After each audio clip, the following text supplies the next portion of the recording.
ప్రతినిధి నవీన్ అందిస్తారు. నవీన్ చెప్పండి. ఎన్నికలు దగ్గర పడడంతో కామారెడ్డి జిల్లా చెందిన కాంగ్రెస్ పార్టీ ఆశావాళ్ళు కూడా ఒక ఒక విధంగా భయం మాట నెలకొందని చెప్పవచ్చు. ముఖ్యంగా ఇటు దీనికి ప్రధాన కారణం ఏదైతే ఇటు ఎవరైతే రానున్న ఎన్నికల్లో ఇటు ఎవరైతే పోటీలో నిలవాలనుకుంటారో వాళ్ళు ఆశావాళ్ళు కూడా పూర్తిగా దరఖాస్తు చేసుకోవాలని చెప్పి ఇటు కాంగ్రెస్ పార్టీ చెప్పడంతో కామారెడ్డి జిల్లా నుండి మొత్తం నాలుగు నియోజకవర్గాలు కూడా జహీరాబాద్ పార్లమెంట్ కిందకి వస్తాయి. ఈ నాలుగు నియోజకవర్గాలకు సంబంధించి పెద్ద ఎత్తున కూడా ఇక్కడ ఆశావులు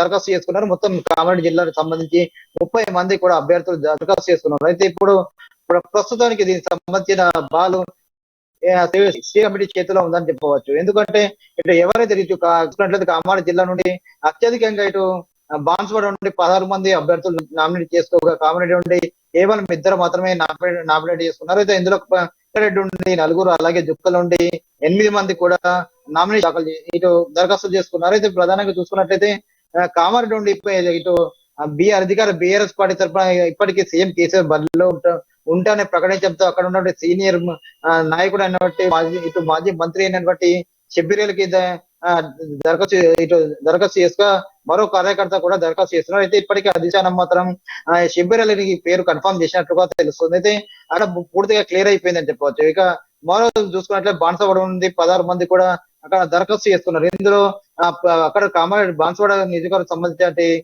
ఇన్ఛార్జ్ అయినటువంటి కాసుల బాలరాజు పేరు కూడా స్పష్టంగా వినబడుతున్న పరిస్థితి కనిపిస్తుంది. ఈ రెండు కూడా బీసీ కోట కింద ఉండడంతో కూడా ఇద్దరు పేర్లు దాదాపు ఖరారైనట్లు పైన పరిస్థితి మాత్రం వార్తలు వినిపిస్తున్నాయి. ఈ నేపథ్యంలో ముఖ్యంగా ఇటు మరో 2 నియోజకవర్గాలు ఇటు ఎల్లారెడ్డి కావచ్చు, జుక్కలు కావచ్చు, 2 నియోజకవర్గాల విషయంలో ఇటు సంసిగ్ధ మాత్రం నెలకొందని చెప్పవచ్చు. ఇటు ఎల్లారెడ్డి నలుగురు బడిలో ఉండగా ప్రధానంగా అక్కడ ఉన్నటువంటి వడ్డేపల్లి సుభాష్ రెడ్డితో పాటు టీపీసీసీ ఉపాధ్యక్షులు మధుసూదన్ రెడ్డి కూడా అక్కడ బరిలో ఇద్దరి మధ్యలో పోటీ ప్రధానంగా నెలకొని చెప్పవచ్చు. ఇందులో నుండి పూర్తిగా అక్కడ ఉన్నటువంటి మాజీ ఎమ్మెల్యే అయినటువంటి గంగారాం, దాంతో పాటు మాజీ నిజామాబాద్ జిల్లా అధ్యక్షుడు గడుగు గంగాధర్, అలాగే దాంతో పాటు లక్ష్మీకాంతారావు కూడా అక్కడ బరిలో ఉన్నట్లు తెలుస్తుంది. ప్రధానంగా వీరి మధ్యనే పోటీ నెలకొందని చెప్పొచ్చు.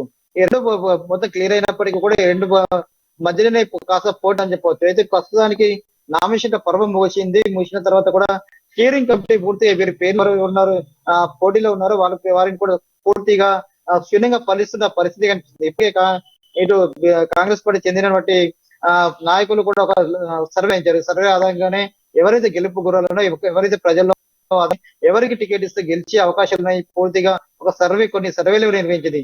ఆ సర్వేల ఆధారంగా కూడా వారి పేర్లు కూడా ఇటు ఏఐసిసికి పంపించే పరిస్థితి కనిపిస్తుంది. ముఖ్యంగా ఇటు ప్రతి నియోజకవర్గం నుండి 2 లేదా 4 పేర్లు కూడా ఏఐసిసికి పంపించే పనిలో ఉన్నట్లు నిమగ్నమైనట్లు తెలుస్తుంది.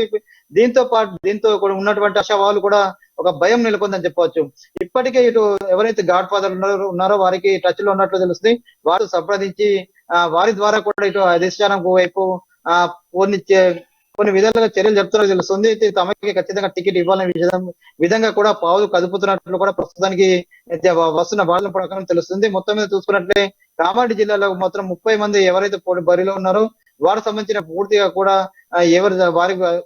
ఢిల్లీ కావచ్చు, హైదరాబాద్ కు చెందిన బడా నాయకుల చుట్టూ ఇప్పటికే తిరుగుతున్న పరిస్థితి కనిపిస్తుంది. ఇప్పటికే హైదరాబాద్ వీరికి సంబంధించిన పోటీ జాబితా కూడా హైదరాబాద్ లోని గాంధీ భవన్ లో ఉన్నట్లు తెలుస్తుంది. దీంతో హైదరాబాద్ మకం వేసినటువంటి ఆశావాహులు ఇప్పటికే ఢిల్లీ పెద్దలతో పాటు ఇక్కడ హైదరాబాద్ చెందినటువంటి బడా నాయకులతో టచ్ లో ఉండి కూడా తమ వైపు కూడా ఇది చేస్తున్నట్లు కూడా వార్తలు మాత్రం వినిపిస్తున్న పరిస్థితి మాత్రం కనిపిస్తుంది. వరుణ్, అధిష్టానానికి అయితే ఒక క్లారిటీ అయితే ఉంటుంది నవీన్. అయితే అధిష్టానానికి కూడా క్లారిటీ విషయంలో ఎవరు అక్కడ ప్రజల్లో ఉంటున్నారు, ఎవరు ఇంతకు ముందు కానీ ఇప్పుడు కానీ కాంగ్రెస్కి ఎక్కువగా టచ్లో ఉన్నారు, కాంగ్రెస్ నుండి ప్రజలకు సేవ చేశారనేది అధిష్టానానికి క్లారిటీ ఉంటుంది. సో ఆ క్లారిటీ ఉన్న విషయంలో ఎవరి పేర్లు ఏమన్నా వినిపిస్తున్నట్లు ఏమన్నా తెలుస్తా ఉందా? ఇందాక చెప్పిన కాంగ్రెస్ పార్టీ అధిష్టానం కూడా కొన్ని సర్వేలు నిర్వహించింది. సర్వే ప్రకారం అక్కడ ఎవరు బలమైన నాయకులు ఉన్నారో, ఎవరు ప్రజలకు వెళ్తున్నారో, ఇక్కడ ఎవరికి టికెట్ ఇస్తే గెలుపు గుర్రాలు ఎవరున్నారో దీని విషయంలో కూడా ఒక సర్వే నిర్వహించింది. ఆ సర్వే ఆధారంగానే ఇప్పుడు స్టీరింగ్ కమిటీ కూడా ఎవరైతే 30 దరఖాస్తులు ఉన్నారో వారికి సంబంధించినటువంటి పేర్లు క్షుణ్ణంగా పరిశీలిస్తున్న పరిస్థితి మనకు కనిపిస్తుంది. ఇప్పటికైతే బాన్స్వాడ నుండి, కామారెడ్డి నుండి కూడా షబ్బీర్ అలీ పేరు దాదాపు ఖరారైనట్లుగా తెలిసింది. ఇక బాన్స్వాడ ఉండి కాసుల బాలాజీ పేరు కూడా వినిపిస్తుంది. అతను కూడా అక్కడ నియోజకవర్గంలో ఇన్ఛార్జ్ గా ఉంటూ కొంతకాలంగా కూడా అక్కడ ఉన్నటువంటి ఆ స్పీకర్ పోచారం రెడ్డి ఉన్నాడు. అక్కడ అతనికి చేపడుతున్న వ్యతిరేక కార్యక్రమాల విషయంలో కూడా పోరాడుతూ గతం నుండి కూడా పోరాడుతూ వస్తున్నాడు. అయితే ముఖ్యంగా చూసుకున్నట్లే ఎల్లారెడ్డి జుక్కల్ నియోజకవర్గ చాలా మంది కూడా అభ్యర్థులు బరి ఉన్నట్లు తెలిసింది. వీరు ఎవరికి గెలుపు కుర్రాలు, ఎవరికి టికెట్ ఇస్తే గెలిచే అవకాశాలు అనే విషయంలో కూడా పూర్తిగా క్షుణ్ణంగా పరిశీలన ఇటు స్టేరింగ్ కమిటీ కూడా క్షుణ్ణంగా పరిశీలిస్తున్నట్లు కూడా తెలిసింది.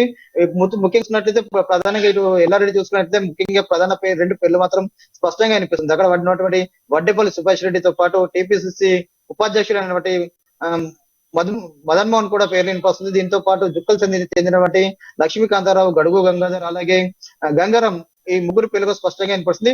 ఈ మొత్తం 5గురు పేర్లు కూడా ఏసీసీకి పంపిస్తున్నట్లు కూడా స్పష్టంగా కొన్ని వార్తల ద్వారా తెలిసిన పరిస్థితి మాత్రం కనిపిస్తుంది. మొత్తం మీద చూసుకున్నట్లయితే ఇటు కామారెడ్డి జిల్లాలో కూడా మాత్రం ఎన్నికలు దగ్గపడడంతో ఆశావాళ్ళ కొంత గందరగోళ పరిస్థితి మాత్రం నెలకొందని చెప్పవచ్చు వరుణ్.